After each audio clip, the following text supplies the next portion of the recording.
Masa transisi dari pandemi menuju endemi COVID-19 sudah masuk dalam program kerja Dinas Kesehatan Kabupaten Bogor. Namun untuk langkah dan teknisnya menunggu dari pemerintah pusat.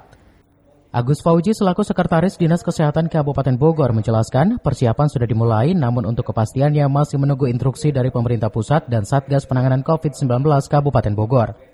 Sekdis juga memastikan meskipun dalam 3 tahun terakhir ini fokus dalam penanganan COVID-19, tapi untuk penyakit lainnya tetap berjalan normal.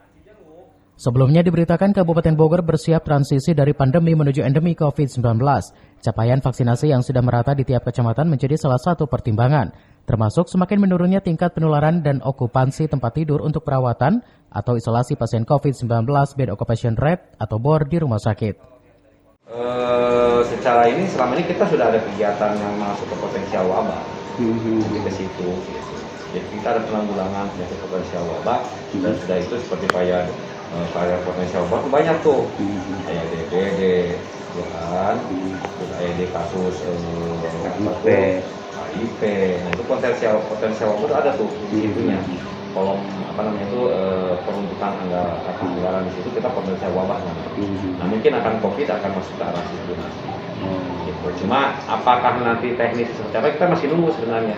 Nah, ini kan belum ya, karena kita juga masih nunggu arahan dari kementerian seperti apa nih. Dari Cibinong, CV Suryadi melaporkan.